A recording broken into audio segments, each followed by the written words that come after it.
Continuing our stellar coverage of the X-Files Mythology episodes, we are talking today about episodes 15 and 16 from the third season of the X-Files, Piper, Maru, and Apocrypha. As always, my name is Zachary Conan, and if you enjoy content like this, please consider subscribing to the channel, and if you enjoy this video, even remotely, give it a like. It helps out a lot. I'm here with my friend David K, and we're going to kind of dive into the waters of what I call the venomized Krycek saga. Because is it Eddie Brock or is it Alex Krycek? This is our first time encountering the black oil, which will become one of the most important concepts in X-Files mythology, will come to be known as the Black Cancer or the Purity Virus. And Krycek often finds himself at the center of the episodes that focus specifically on the black oil, and it's no different here. David, what did you think of these episodes? Were you entertained? Oh, I was very much entertained. In fact, I was almost engrossed in some of the scenes. I only watched 2 of the episodes, and this is part of a 4-part series. And then this goes back to back like that in the 4 episodes following, and they really cover this black oil substance, really, and they basically kind of expose this idea of a syndicate as well, and that there's this subplot going on underneath, and it's really rewarding anyone who is an avid watcher of the X-Files. Oh, I love the way that the show builds up the mythology, gives you devoted watchers a little bit, and like I say on basically every video, the best X-Files episodes leave you with more questions than answers, and you're thankful for that, because like the characters on the show, you're searching for the truth. And like the characters on the show, of course, Mulder and Scully, the show's about a relationship between order and chaos, and sometimes that's actually visually rendered as well. Of course, you were saying this is kind of like a 4-part series with 2 episodes in Season 3 and then 2 episodes in Season 4 that I think really highlight black oil the best, and both of those are centered around Krycek, of course, Piper, Maru, and Apocrypha for Season 3, and then for Season 4 it's Tunguska and Terma, which also focus on Krycek, but focuses on experimentations in Russia and that kind of thing. We're not going to go into that episode here. We're focusing on the black oil's first introduction, and like I was just saying, sometimes this relationship between order and chaos, Scully and Mulder, is visually rendered, as it is in the very first episode of Piper Maru. Dana Scully's narrative is pretty well structured, pretty well plotted. Meanwhile, Mulder is adventuring around in almost film noir atmospherics on the hunt for a Mr. Kalichuk or whatever that ends up being Professor Moriarty or Krycek, however you want to view it. This is also the beginnings of Krycek becoming, if it was in anyone else's hands besides Chris Carter, a nearly comical supervillain. Of course, he would go on to be one-armed and just wonderful like that. But here, I thought it was brilliant. And the black oil, if there's one goal in both of these episodes, it's about finding Krycek. These are very Krycek-focused. In fact, in Apocrypha, a fun drinking game would be to drink every time someone asks where Krycek is, or brings up his name, because the black oil was searching for Krycek, was searching for what Krycek could possibly have access to, was searching for Krycek so that it could get to the abandoned missile silo, and to return to its spacecraft, to return almost to its origin. And the black oil, in a sense, is like the life force of the colonists that the Syndicate is cooperating with.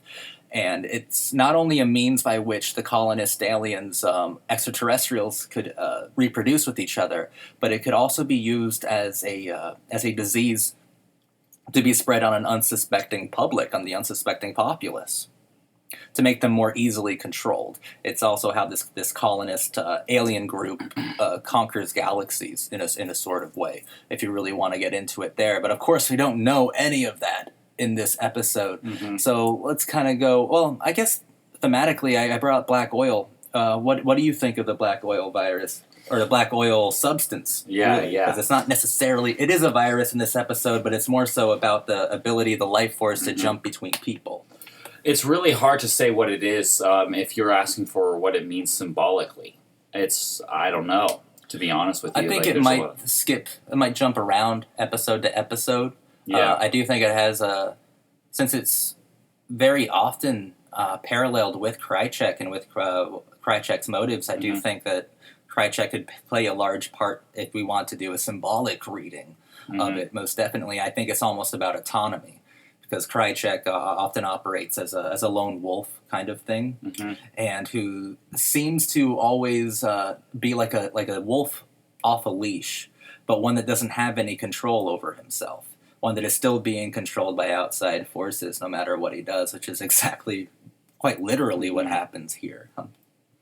And this is what's interesting about it is the way in which the purity virus manifests itself. I don't want to get too much into the lore of the X-Files, because then that would just be getting away from the episodes. And it would be jumping ahead, because we're going to cover all the important episodes. So we'll be back to black oil, don't worry. Yeah, exactly. So I don't want to get too much into that, but I do want to get into just what we saw, and then just to state what was seen, so that way it's like, it becomes more easy to grapple with, right? So this black oil substance does seem to have like a sentience and alien life force. It is basically an alien, and it jumps bodies, and we see this throughout the entire 2 episodes. We see that it has a sort of agenda, and it's looking to do something. And in this particular episode, this particular life force's goal, really, was to get to a UFO ship at the end. Yes. And so that was the overall purpose, but why? Right? Why is it that the alien decided to do this, and to have this whole plot, and then to have basically, through violence, kill and murder and thwart any threats of failing at the agenda of getting to the UFO ship? So it almost seems like, to me, like perhaps there's a weakness. And maybe that's just me reading into things, but probably true. What would you call that weakness? Like symbolically or realistically? Like, what would be the weakness? Realistically. Realistically, the weakness is probably that the aliens probably do need a host, or maybe they don't need a host, but they do need I guess that would be it, right? They need a host. And so symbolically that would be codependence. Yeah, it would be a parasitic relationship, yeah. Which is what Krycek is. He's a parasite to like every organization and everybody that he meets. A complete parasite that literally leeches off people and needs these other shadowy organizations to survive. Right. He was making his living off of selling MJ government tapes, decrypted files. Yeah. And I think that, even though Krycek loses his autonomy, his control when he is under the control of the black oil, he does have the ability of speech. Black oil does seem a lot more comfortable in his skin. He's making jokes. I feel like a brand new man. Things like that. So symbolically, I do think it has a lot to do with Krycek, because it's easily transferable. Literal. That's not even a pun. It's easily transferable to Krycek. The weaknesses of the black oil are the weaknesses that Krycek has, which is... to me, incredibly fascinating, and kind of adds a remarkable depth to the character of Alex Krycek. And what I actually wanted to talk a little bit more about the thematic qualities of this. You can definitely tell there's horror involved, especially in the very beginning. You have this sort of long still shot being zoomed in onto the dark black ocean. Oh, it's always, X-Files is always put together, always filmed wonderfully. Yeah. Always filmed wonderfully. Sci-fi writers and modern creators could learn a lot from these X-Files shows that are now over 20 years old. Put together like a film. Maybe even more successfully in a truly cinematic way. And about this episode makes you question what the black oil is. What is it? And like, why does Krycek or the black oil need to go back to the spaceship? That kind of thing. And the thing is, Chris Carter and Frank Spotnitz, who co-wrote it with him, but Chris Carter is so brilliant of a science fiction writer, of a character driven writer, that I would believe either this. I would believe that he knew exactly what he was going to do with the black oil, or he had no clue. Or he had absolutely no clue, and he was leaving this as a cliffhanger until he figured something out in the future. He just knew it was brilliant. Because when Krycek is... when the black oil is purging itself from Krycek, he's almost like... The black oil is coming out of his every pore in his body, from his eyes, from his mouth, from his skin, from his fingernails, onto this spaceship, and into this design of a spiral on it. And to me, that is almost like well, of course, that could be a symbol of a galaxy or the universe or whatever. But I also feel it's like Chris Carter himself, since there are other like meta or self-referential references, like the number of the of the silo of the cell that he is in is Chris Carter's birthday. So I wouldn't be surprised if the spiral was kind of Chris Carter hypnotizing his audience with a new idea as well. Because there are cool like visual ideas like that can break the fourth wall. And but if this episode had a single like overarching emotional meaning, I believe that it comes down to a line that was spoken by Colonel Johansson in the first episode, and then reaffirmed by Scully at the end. Maybe we bury our dead alive. And I believe that is really the emotional purpose of these two episodes. It's about maybe we bury our dead alive, because that metaphor is made literal in the episode's final moments of Krycek finally freed from the black oil, is beating on the cell in an abandoned missile silo to be left for dead, to be literally buried alive. What do you get from that statement? From that statement, or that question of Scully, maybe we bury our dead alive. Do you believe that we do? And if we do, what do you think that means? Yeah, it's pretty loaded. You could have a number of interpretations. The first interpretation is that we have like a moral perspective, and when someone dies, maybe in some way there's a moral failing, which is part of the cause of the death. Not necessarily the case, but sometimes, right? Especially when you're in a sort of like a predicament, such as in the X-Files, where there are concepts of justice being toyed around with, right? But it's never the justice you want.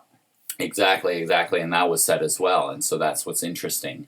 And so that quote, I suppose, does have a little bit more poignancy to it when you consider that, you know, when someone does die, or their idea of justice dies or whatever with them, right? Then you know, maybe some plans or goals that they had in the real worlds were not fulfilled.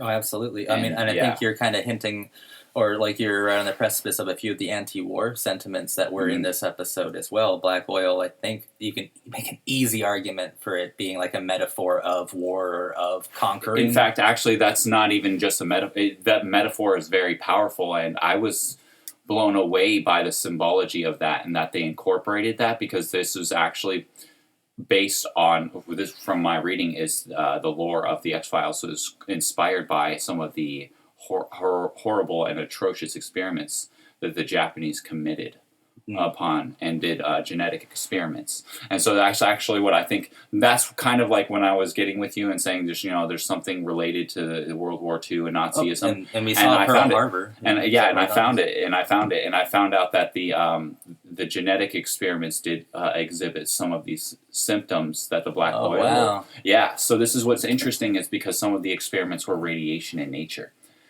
So what's interesting is that the X-Files creator Chris Carter actually knew about all of this, and he was exposing this particular... It wasn't even a conspiracy theory, it was actually a known epidemic and a war crime. And it was known as Unit 731. And in actual Sounds history, like an X-Files plot. Exactly. So this is what Chris Carter did. He's brilliant in this, because what he did is he basically took these episodes and he exposed this Unit 731 war crime, but then he twisted and morphed it in such a way that no one would be able to pick up on it unless you looked into it. And the reason why he did that is because, you know, it's kind of a hush-hush thing. Like, you know, these Japanese government officials actually experimented on their own people. Much like Orange, Agent Orange, and Right. the CIA here in our United States government has done that to us. And so those are known war crimes. So what's interesting is that there is an actual metaphor that relates to a real life event. And so then there's that to consider, and then there's also the symbolic representation of the black oil being this sort of infectious disease of cruelty, in a way. No, And so yeah. then that's the impact of that cruelty is like, and I think that's why it has that body morphing quality to it, which Chris Carter incorporated, because he was basing that off of the in the episode, the first one, there's the Zeus Faber. And the Zeus Faber is actually an actual fish in coral reefs. And it has a black eye. Usually it's black. It can be brown. But it usually has a black or brown eye on the side of its body. And it's meant to make it look like a bigger predator to scare off other predators when it's actually a prey. And the Zeus Faber it's used as a survival mechanism. And so I think that Chris Carter used that actual Zeus Faber fish as inspiration for the black eye infection that you see from the black oil.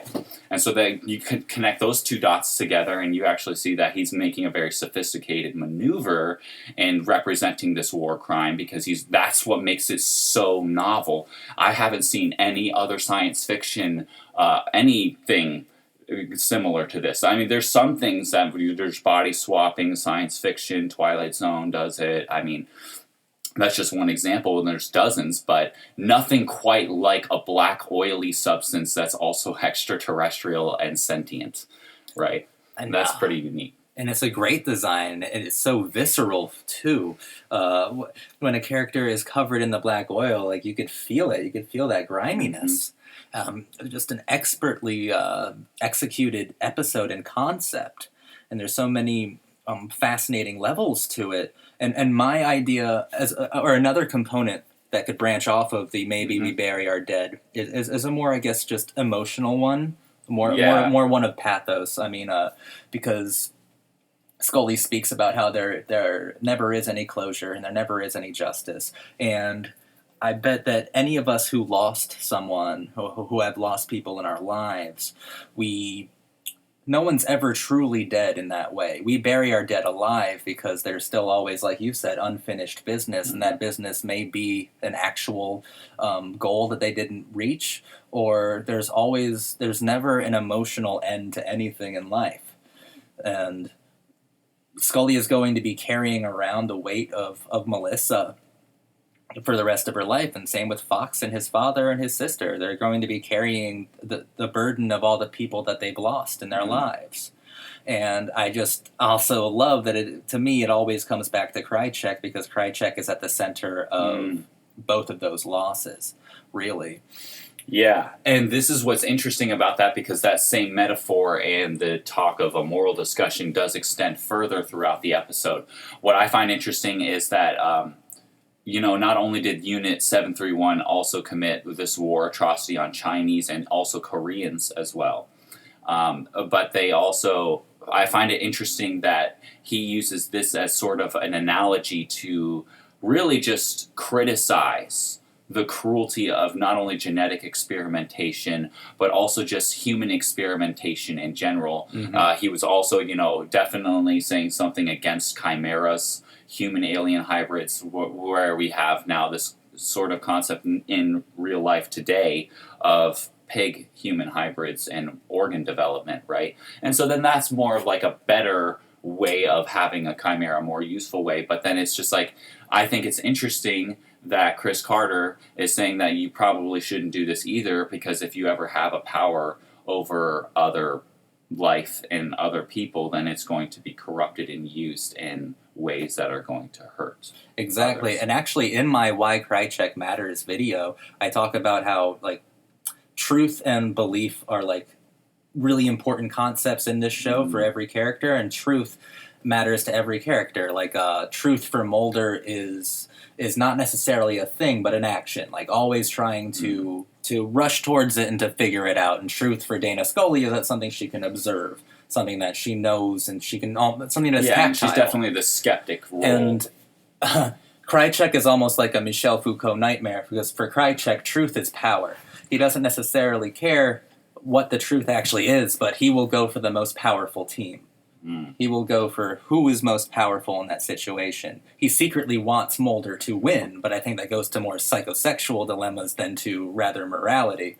For Krycek, truth is power, and he creates his own truth and his own power, and you're spot on with the experimentations with because that's precisely what the Tunguska and Terma focus on. The next Krycek episodes featuring the black oil are experimentations on very disenfranchised people. So I picked up on that. That's good. And as you just said, power corrupts. Those episodes end with Krycek being discovered by a group of refugees, and they unknowingly think that he is under the black oil disease as well. And the only way they know how to solve it is to cut off your right arm, or your arm. Because then the oil will leak out. Yeah, so they cut off his arm.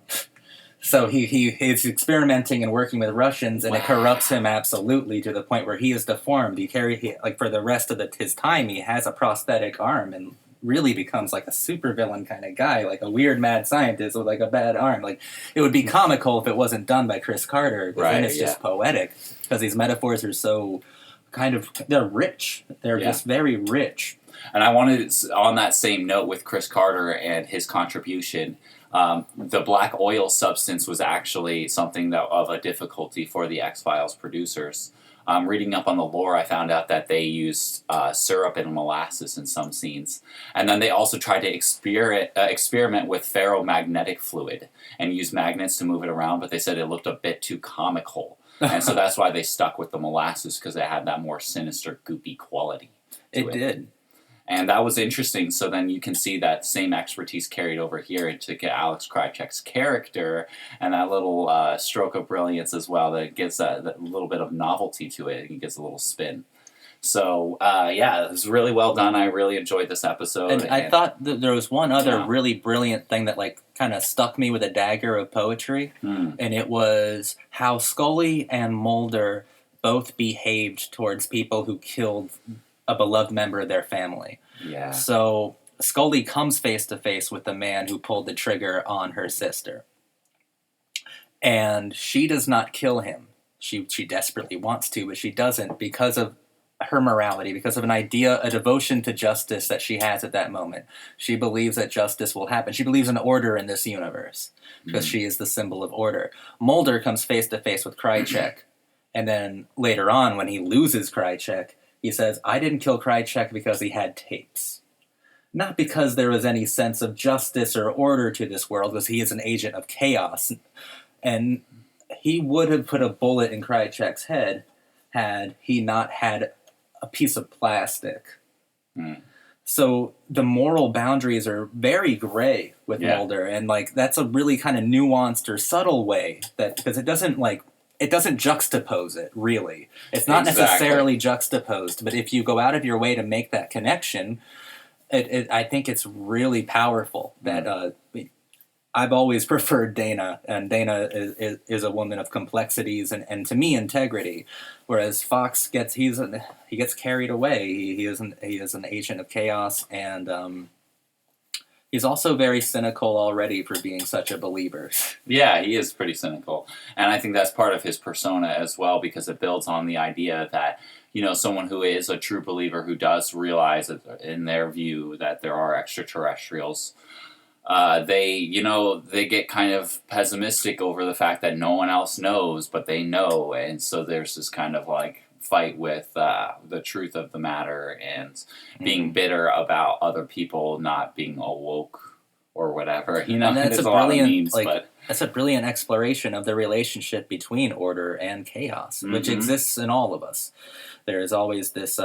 It's not even a battle; it's just a relationship that's ongoing, and I just think that's also extraordinary. That is also completely extraordinary. And like we were talking about earlier, I believe that truth is the most important thing for Fox, because he abandons everything in a reckless, dangerous, like nearly kamikaze pursuit of the truth.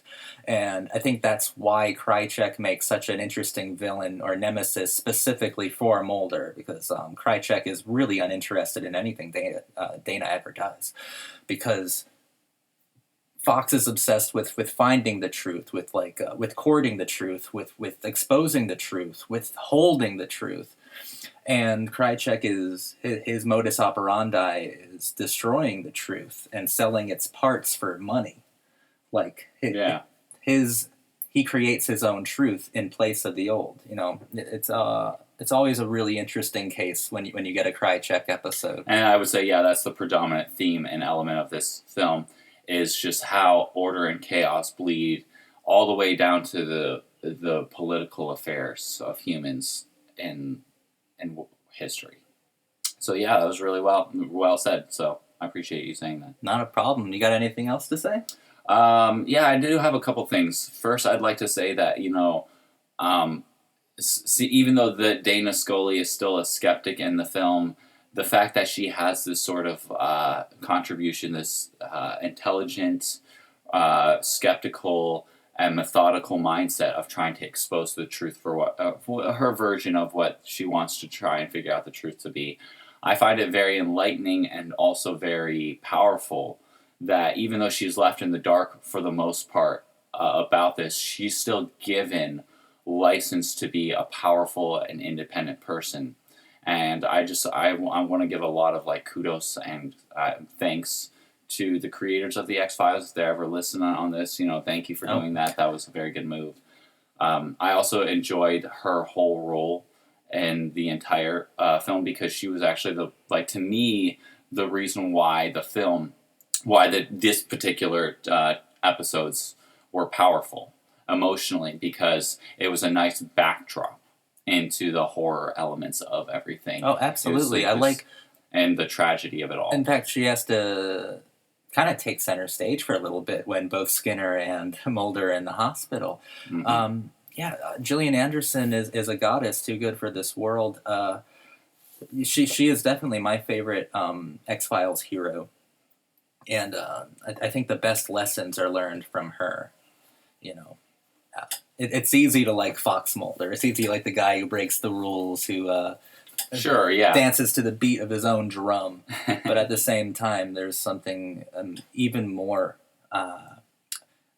wonderful about Dana Scully's resolve, the way that she processes experiences, the way she handles emotions. And then when she visits him on his in the hospital after the car crash, she's like, "Do you know where we found you?" "I don't know where." And he's doing this whole cool guy vibe where he's exactly. "I was in Hong Kong just yesterday, and I drove a flight all the way back here, and then I was fighting this criminal guy." Well, it's rarely talked about how selfish Mulder acts. I love Fox Mulder. People rarely talk about how selfish and single-minded. Well, they talk about how single-minded he is, but they're like, "But he loves Scully," and I agree. He loves Scully, sure. But he didn't call her one time to see how she was doing. Exactly. And she called him at least 4 to see how he was doing. He's very self-centered, that's for sure. And that's kind of par for the course. Mulder is on his own thing, doesn't even want to tell her what he's doing in Hong Kong or at airports. Even nothing at all. Yeah, it is a bit inconsiderate, I would definitely say. At the very least, that's what that is. And that's another reason why I like Dana Scully's character more. I like Gillian Anderson's performance, because I really enjoy the fact that she is not only an expert at what she does, she's a medical doctor, she's an FBI agent, she has the oomph, she's sexy, and she's also, she's a considerate and compassionate person. And that's very rare to find in this day and age. And not only that, but the fact that she is in a role as a protagonist is beautiful. And I was just really blown away by that, and the fact that she really made some connection for me in these episodes. And I think that's part of what makes the X-Files great, is because not only is there a sophisticated thing being said, and there's something under the surface that you do have to dig into and find, like Unit 731 and the war crimes there. But then you also get this other element of it. You have this character, and you can see the moral decisions and which ones are better than others. And you have Dana Scully as one of those personas that has the better option almost all the time. Oh, absolutely. You want to talk about the Scully effect real quick? Yeah, Let's do that. I mean, since we are gushing over her, Yeah. let's do that. Just one second. Allow me to gush as well. She is perfect. But talk about she is physical perfection. She's brilliant. Go on. So yeah, you pointed this out to me earlier. I didn't even know it existed until I looked into it today. But the Scully effect is basically Dana Scully, the character and her persona, and the impact her performance has had on STEM. So this is science, technology, engineering, and mathematics, and the education of that. So what's interesting is she's actually promoted many women and young girls to pursue STEM careers, and specifically because of Dana Scully. And this is an observable fact. Like everyone, for some reason, all of the naysayers who argue against representation in media, this is an observable truth. If you actually put women into these roles in popular media, it will have a tidal wave of change. It will change. And on this channel, we like to focus on things that challenge the status quo in a way. And the X-Files didn't just challenge the status quo. It altered it. It changed it. And that's badass. That's totally absolutely badass. She's that makes her one of the top 10 most important characters maybe in American media. I can't think of... There are other ones that did go on to inspire people to do these things, but top 10 most important American fictional character, because you could actually track the benefits of society from watching this show. Like, this show actually helped the world. Very impacting, yeah. And so that's so when you pointed that out to me, I just fell in love with the X-Files. I was like, oh, this is so cool. I gotta watch the whole thing now. Absolutely brilliant. I love that a character can do this for so many different people, and that